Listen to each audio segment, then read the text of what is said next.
Hello les amis, j'espère que vous allez bien. Bienvenue dans ce nouvel épisode des soirées d'été par après-minuit. Toujours depuis la Corse, je suis encore là pour quelques jours. Et en vérité, vous savez quoi? Je crois que ça me manque.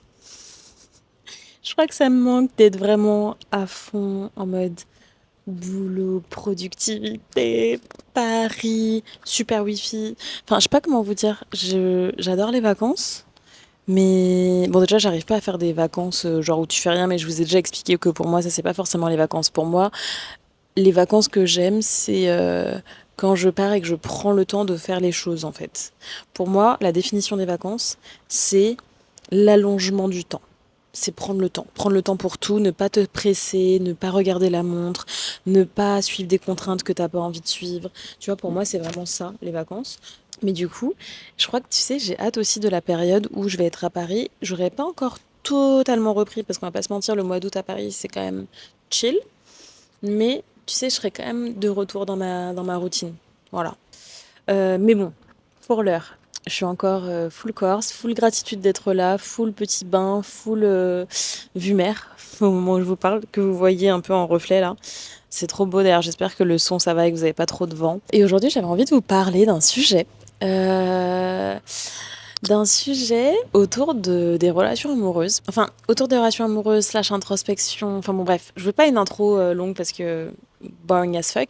Mais en fait, j'ai introspecté sur ça. C'est pas une prise de conscience que j'ai eue récemment, c'est un truc que je sais, tu vois, mais juste j'essaye d'être ultra attentive à ça en permanence. Et en fait, il y a un piège dans lequel je tombe, mais un peu malgré moi. C'est pas vraiment un truc que ah, vas-y, je mens. En fait, c'est pas un truc que je cherche. Attends. C'est pas un truc que je cherche activement. Je pense que c'est quelque chose que je cherche inconsciemment, mais c'est pas quelque chose que je me force à chercher. Ok, allons dans le sujet. Moi, j'appelle ça le piège de l'admiration. Vous l'avez vu dans le titre de l'épisode. Mais en gros, je pense que beaucoup de personnes tombent d'accord pour dire qu'elles ont besoin dans leur couple d'admiration. Elles ont besoin d'admirer l'autre pour l'aimer et que l'admiration est une composante essentielle de l'amour. Je crois que c'est encore plus vrai des femmes envers leurs mecs. Mais franchement, les mecs que je fréquente, pas amoureusement, hein, mais de manière générale, mes amis, même des anciens amoureux, des tout ça, j'entends aussi ça, ce truc de non, mais moi j'ai trop besoin d'admirer ma meuf, moi j'ai trop besoin d'admirer mon mec. Tu vois, l'admiration est un élément assez central, en tout cas à notre époque, dans nos sociétés, de l'amour amoureux et de la relation de couple.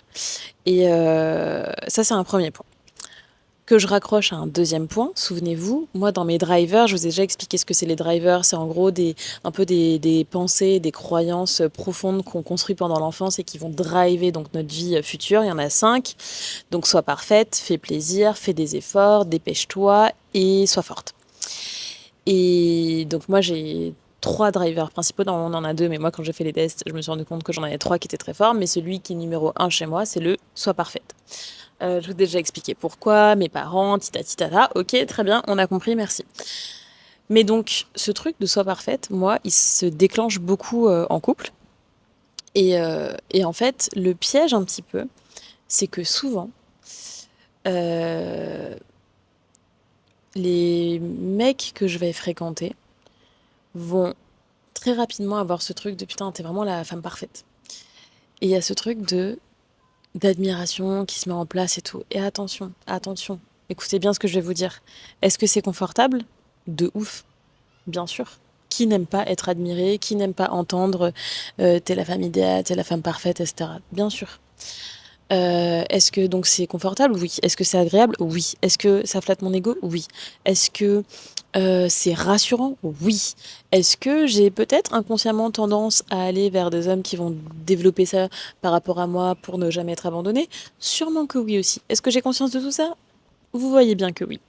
Maintenant, le piège, c'est que effectivement, je pense qu'inconsciemment, euh, mais pas forcément volontairement, activement, etc., je développe des comportements qui amènent à ce truc de un peu femme idéale, la muse, la coach, la psy, un peu la femme plurielle qui va être un peu genre toutes les femmes de ta vie, tu vois.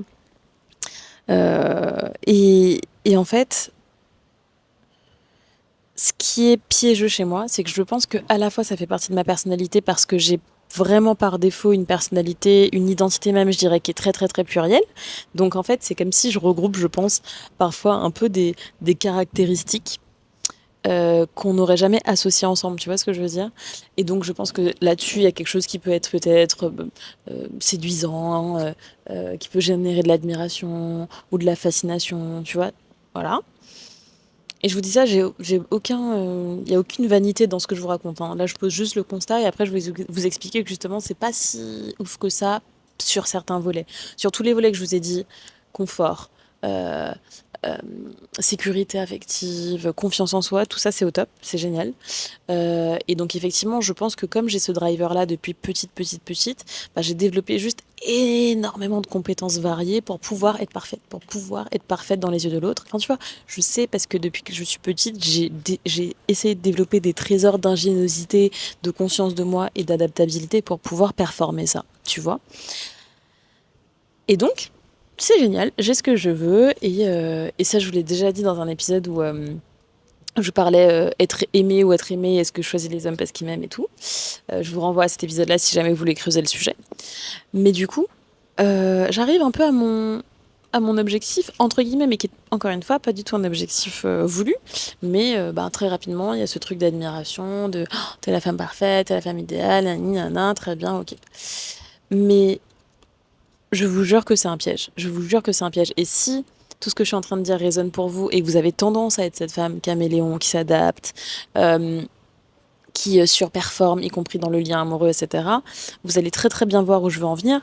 C'est qu'en fait, finalement, ça finit par devenir un piège. Parce qu'à force d'être cette femme qui a toutes les facettes, qui en plus de ça, souvent, ça s'accompagne de la meuf forte, indépendante, qui a, oh, tu vois, qui a un peu genre tous les trucs, qui se gère et tout. Bah, en fait, ce qui s'opère aussi dans ce processus de t'es parfaite, ce qui s'opère dans le processus de oh, je te vois en 3D, ce qui s'opère dans le processus de ah, je suis fan de toi, c'est que du coup, il y a une idéalisation de l'autre qui déshumanise l'autre. Et en fait, ce qui peut être particulier, c'est que il y a quelque chose de déshumanisant dans effectivement le fait d'être idéalisé et admiré, et ça crée un déséquilibre. Et la conséquence de ça, c'est que souvent, en tant que femme dans cette position-là, on peut du coup s'empêcher d'être vulnérable. C'est-à-dire qu'en fait, comme on est dans un processus où on se dit peut-être je suis aimée parce que je suis parfaite, je suis aimée parce que j'ai jamais de faille, je suis aimée parce que je tire l'autre vers le haut, je suis aimée parce que je représente à ses yeux la femme idéale et que je performe certains codes, etc. Bah du coup, je pense que inconsciemment, il y a une croyance qui se développe qui est bah du coup le jour où je suis plus ça, est-ce que je suis toujours aimée? Autrement dit, est-ce que je suis au fond aimée ou est-ce que je suis seulement admirée? Est-ce que l'autre est avec moi parce que je suis à ses yeux la femme idéale ou parce que c'est moi et parce qu'il m'aime pour ce que je suis et pas pour ce que je performe, tu vois? Euh, et cette déshumanisation-là, ou en tout cas tous ces questionnements-là, ça empêche la vulnérabilité d'un côté de se manifester. Et je pense qu'aussi, d'ailleurs, même inconsciemment, ça met une pression de malade sur le mec, tu vois. Et, et je trouve ça. Je trouve que c'est une dynamique qui est particulière parce que d'un autre côté, bah, moi je suis aussi dans ce rapport-là avec mon mec de manière générale, tu vois. Je suis aussi dans ce rapport de j'ai besoin d'admirer, j'ai besoin de voir mon mec en 3D, j'ai besoin d'être fan de lui, j'ai besoin d'être trop fière d'être avec lui, etc. Tu vois, il y a ce truc-là et je pense que c'est complètement humain et je pense qu'encore une fois, l'admiration est une composante extrêmement importante et active du lien amoureux. Pour autant, ben, je pense que c'est aussi une échappée du réel. Je vous en ai parlé dans l'épisode d'hier, c'est qu'en fait, à un moment donné, c'est le réel qui tranche et c'est ça aussi qui va acter les choses. Et si tu es trop dans quelque chose de d'idéalisé, tu n'es pas dans le réel. Et je vais dire une phrase extrêmement bateau pour illustrer tout ce que je suis en train de vous dire, mais en fait, par définition, personne n'est parfait. Personne n'est parfait. L'être humain, par définition, je vous l'ai déjà dit plein de fois, est un être tellement insuffisant, inconstant, fondamentalement pas assez, tu vois, que c'est important de se rappeler ce que c'est un être humain. Et en fait, quand on idéalise l'autre, on l'enferme, on l'empêche d'être un humain, on l'empêche d'être imparfait, on l'empêche d'être vraiment, vraiment, vraiment dans sa vulnérabilité et donc dans sa vérité. Et du coup, plus ça va et plus je développe un rapport, pas suspect à ça, mais presque, tu sais, genre quand la phrase... Putain, mais t'es vraiment parfaite, bébé. Hein. Tu sais, quand cette phrase-là arrive, tu sais, elle me fait grave plaisir et j'ai envie de l'entendre encore et encore et encore et encore parce que qui n'a pas envie d'être la femme idéale de son mec? Qui n'a pas envie d'entendre ça? Qui n'a pas envie de se sentir piédestalisé, comme j'aime bien dire? Moi, j'adore être piédestalisée. Moi, je vous le dis, mais sans détour, moi, je peux pas être avec un mec qui me voit pas en 3D et que je vois pas en 3D en retour. En fait, pour moi, il y a ce truc aussi de power couple, de on est la crème de la crème ensemble et on genre je te veux toi, tu me veux moi, on se veut tous les deux, c'est genre c'est ça ou rien, tu vois. J'ai un truc un peu Bonnie and Clyde, j'ai un truc un peu genre je te vois en 3D, tu me vois en 3D, on est pas en fusion, mais on est vraiment ce truc de power couple, tu vois. Et en même temps, j'ai conscience que ce truc-là, il déshumanise, que ce truc-là, il enferme, que ce truc-là, il crée d'autres enjeux et d'autres problématiques. Problématiques, du coup, que je me dis, comment dire, en fait, je me dis, quel que soit le format, le schéma du couple, il y a des problématiques. Donc, en fait, tu développes les ressources pour affronter les problématiques qui sont liées à ton schéma à toi. Donc, it's fine, tu vois, il y a pas, je suis pas en train de vous dire, j'ai un problème par rapport à ça. Je suis en train juste de vous. En fait, c'est comme si je vous partage une vision des choses. Tu as une vision des choses. Vraiment, là, je parle avec vous comme si je parlais avec une copine. Je pose ça là, quoi. Comme on dit, je pose ça là. Et donc, encore une fois, comme dans tout dans la vie, bah, il n'y a pas de solution. En fait, il y a pas, je vais pas sortir de cet épisode en vous disant, alors voilà ce que j'ai compris. C'est un truc qui n'a pas de réponse, qui n'a pas de solution là préfabriquée. Je vais pas arriver avec voilà un truc bon alors c'est comme ça, moi j'ai trouvé la solution, en fait le truc c'est ça, du coup sois vulnérable.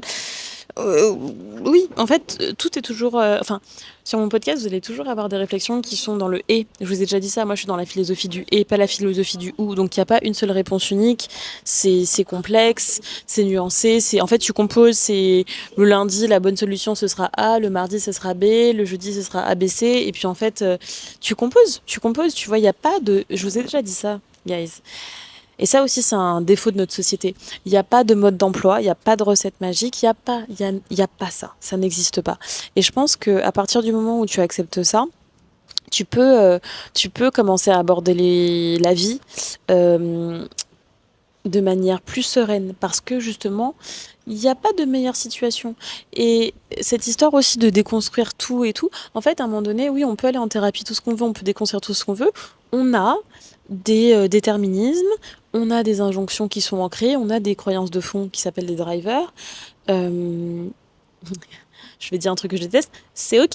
Tu vois ou pas? C'est ok. La question, enfin l'enjeu, c'est plutôt de prendre conscience de ça et de composer avec ça, de faire en sorte de récupérer quand même, entre guillemets, des points de libre arbitre, de récupérer de la conscience par rapport à ça pour pouvoir choisir sa vie de manière plus éclairée, plus alignée, de pouvoir faire des choix choisis, d'avoir une vie choisie, comme j'aime bien dire, parce que pour moi, ça c'est vraiment le but, mais en ayant conscience aussi de nos limites, en ayant conscience de nos drivers, en ayant conscience des pièges que nos schémas nous mettent sur notre chemin. Donc par exemple, moi connaissant tout ça, ce qui va se passer, je pense, dans ma vie, c'est qu'en fait, ce schéma, il continuera à s'activer parce qu'en fait, je vais pas faire semblant de pas être une femme qui aime fort, qui est plurielle, qui machin. Je pense que, entre guillemets, je vais continuer à performer, même si c'est pas une performance, mais un peu ces codes de voilà la femme plurielle, machin, qui aime être piédestalisée, qui aime fasciner, qui aime être voilà parfaite aux yeux de son mec, etc. Parce qu'aussi j'éprouve un plaisir très profond dans le fait de... En fait, je vous ai déjà dit ça. Mon plus grand bonheur dans la vie, et je pense même mon plus grand talent, c'est d'aimer. Donc je vais pas rapetisser ma manière d'aimer sous prétexte que je me dis oh là là mais faut pas que on m'idéalise et tout ça. Non, je vais En fait, je pense sincèrement que mon super pouvoir, c'est de faire ressentir à un homme qu'il est aimé comme il n'a jamais été aimé et qu'il est puissant comme il n'a jamais été puissant. Et je pense que c'est ma manière de me comporter qui fait ça. Et je pense que j'éprouve un vrai sentiment d'être vivante et d'être à ma place dans ce rapport amoureux profond. Je vous ai déjà dit, ma valeur numéro un, c'est l'amour. Il n'y a rien qui me rend plus vivante et plus vibrante que ça. Donc, Je pense sincèrement que à ce stade, ça fait vraiment partie de qui je suis. Maintenant, je sais aussi le piège de ça et donc je sais aussi que typiquement, je dois travailler, hem, à s'inscrire dans le réel. Je dois travailler à ne pas me déshumaniser, je dois travailler à l'écoute de mes besoins, je dois travailler à accepter mes parts de vulnérabilité, je dois accepter mes fragilités. Je dois travailler à montrer et à verbaliser, les parts plus sombres de moi, les parts d'ombre, les parts, nulles, les parts décevantes. C'est ça en fait, du coup, mes chantiers. C'est ne pas tomber dans ce déséquilibre-là, ne pas tomber dans cette négation de la vulnérabilité et au contraire l'honorer, la célébrer dans un espace de confiance qu'est le couple, la coucher. Et je crois que d'ailleurs, c'est aussi ça qui va être très déterminant pour moi et très révélateur aussi pour la suite de ma vie amoureuse, c'est eh bien dans quels espaces je me sens suffisamment safe, je me sens suffisamment profondément aimée pour être vulnérable, pour être plus sombre, pour être plus écorchée, pour être plus décevante même parfois. En tout cas dans les moments où ce sera ma vérité à ce moment-là. Si, enfin, tu vois, je vais pas créer des faux moments de nul pour pouvoir juste ne pas tomber dans ce piège. Tu vois, encore une fois, attention, le fil rouge dans tout ça, c'est la sincérité, c'est la vérité. Mais je trouve qu'il y a un piège autour de ça et en fait, j'avais envie de vous partager cette réflexion avec, je l'espère, le plus de justesse possible et le plus de transparence possible parce que je trouve que c'est un peu tabou de parler de ça parce que forcément, on peut projeter sur moi, et j'en ai conscience, mais bon, moi j'ai fait complètement le deuil de ce qu'on peut projeter sur moi, j'en ai vraiment rien à secouer. Mais je sais que ça peut paraître vaniteux, je sais que ça peut paraître arrogant comme discours. Ça l'est pas, je sais exactement où j'en suis par rapport à ça, je sais where I stand, tu vois. Donc il n'y a pas de. Voilà, je vous pose ça là. Voilà, ceux qui veulent l'interpréter pour de la vanité, fine. Ceux qui veulent. En fait, ceux pour qui je crois je fais ce podcast, celles pour qui je fais ce podcast, elles l'entendront à un endroit qui est juste pour elles. Et donc, long story short, pour vous dire que moi, je pose ça là dans cet épisode avec tellement de, franchement, tellement justement, de simplicité, d'humanité, de transparence en vous disant, euh, c'est à la fois très beau, c'est à la fois très jouissif, c'est à la fois très confortable, c'est à la fois très fascinant. Franchement, je vais pas vous mentir, bon, je peux pas tout raconter de ma vie parce qu'il y a aussi une grande part en moi de pudeur, mais j'ai vraiment une vie de roman. Et ma vie, c'est vraiment un roman. Et je suis vraiment la personnage principale de mon roman. Et j'ai tellement de gratitude et de plaisir et de... Quand je vois ma vie, quand je vois ce que je vis, les aventures que je vis, les émotions que je ressens, ce qui m'arrive, enfin, euh, tout ce qui se passe dans les livres, dans les films romantiques les plus exceptionnels, je le vis en tant que femme. Et donc j'ai une gratitude exceptionnelle pour ça. Et en même temps, ben, ça s'accompagne d'autres défis qui sont ceux-là, tu vois. Et d'une certaine manière, j'ai choisi cette vie, puisque je vous parle tout le temps du fait que je veux vivre une vie grandiose, que justement je veux vivre une vie romanesque, que j'ai toujours voulu vivre ma vie comme un film, comme un livre, comme une grande épopée. C'est la réalité aujourd'hui. Mais ça amène des chantiers, ça amène des challenges, ça amène des choses qui sont parfois aussi, ah bah ouais, difficiles à appréhender. Et donc, je voulais juste faire cet épisode pour que ça résonne avec celles peut-être qui se retrouvent là-dedans. D'ailleurs, rien à voir, mais il y a beaucoup de vent aujourd'hui, donc j'espère que l'écoute n'a pas été trop laborieuse et désagréable pour vous. Je vais voir ce que je peux faire au montage, si je peux enlever un petit peu de bruit de fond, si jamais je vois que c'est un petit peu dérangeant. Et voilà les amis, j'espère que vous avez apprécié ce nouvel épisode des soirées d'été et je vous retrouve demain pour de nouvelles aventures, un nouveau récit. Et je vous embrasse, prenez soin de vous. Mouah, ciao.